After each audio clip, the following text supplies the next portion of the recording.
Assalamualaikum warahmatullahi wabarakatuh. Bapak Ibu sekalian, pada info kali ini kita akan memberikan informasi terkait pencairan gaji ke-13 ASN, di mana sebenarnya pos dana sudah dialokasikan secara khusus. Semua dipastikan menerima gaji 13.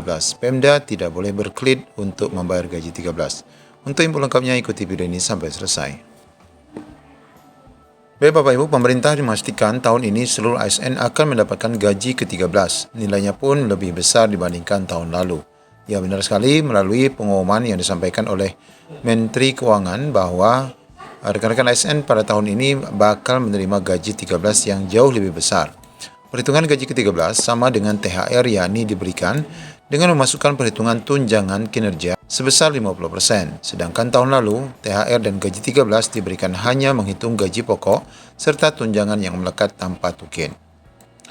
Ya tentu saja tukin yang diberikan ini bagi rekan-rekan yang memang memiliki tunjangan kinerja, namun bagi yang belum memiliki maka tukin tidak diberikan.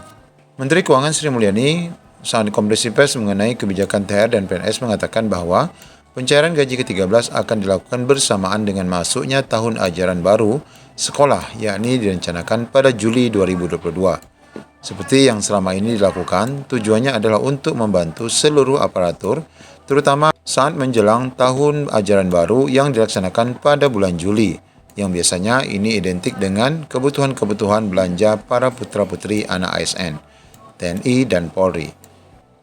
Hal ini juga disampaikan di laman YouTube Kementerian Keuangan Republik Indonesia.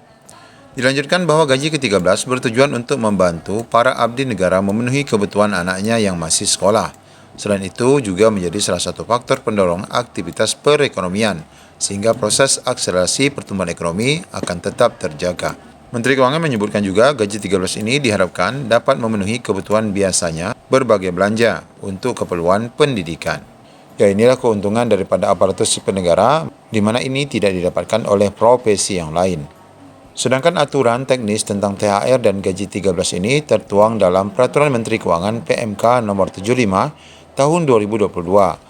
Dalam bel-in ini ditulis bahwa gaji 13 akan diterima sama seperti gaji Juni 2022. Ya dengan kata lain, berapa gaji Juni Bapak Ibu, maka sebesar itu pula lah nanti gaji 13 yang bakal dibayarkan. Lalu pembayaran gaji 13 ini juga menggunakan alokasi dana yang khusus. Nah ini Bapak Ibu ya, tidak menggunakan alokasi dana rutin. Oleh karena itu, Pemda jangan berdalih dan berkelit untuk tidak membayar gaji ataupun kewajiban gaji 13 ini. Ya kita semua berharap bahwa Pemda tidak berkelit dan tidak memperlambat pembayaran gaji 13 rekan-rekan semua. Lalu bagaimana dengan ASN baru Bapak Ibu? Di sini disebutkan bagi ASN khususnya yang ASN P3K lulus formasi tahun 2021 juga akan mendapatkan gaji ke-13 dengan syarat bahwa mereka sudah memegang SK, sebaiknya dengan TMT awal tahun. Meskipun demikian, karena pembayaran gaji secara umum mengacu pada tanggal SPMT, maka dipastikan mereka akan mendapatkan gaji ke-13 jika SPMT-nya juga telah ditetapkan selambat-lambatnya tanggal 1 bulan Juni 2022. Nah, di sini Bapak Ibu, tanggal SPMT selambat-lambatnya ya Bapak Ibu. Jadi bagi rekan-rekan semua yang SPMT-nya sebelum tanggal 1 Juni, maka dipastikan mendapatkannya. Dan apabila terlewat daripada 1 Juni, maka kemungkinan besar tidak mendapatkan gaji ke-13. Ya, hal itu tentu sesuai dengan ketentuan pembayaran gaji yang tertuang dalam Permendagri dan ketentuan pembayaran gaji 13 yang terbaru tahun 2022.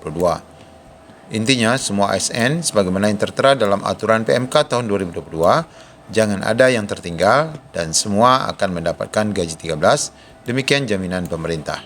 Demikian Bapak Ibu, semoga gaji 13 Bapak Ibu tepat waktu dibayarkan oleh pemerintah yang ditargetkan akan cair pada bulan Juli 2022 ini.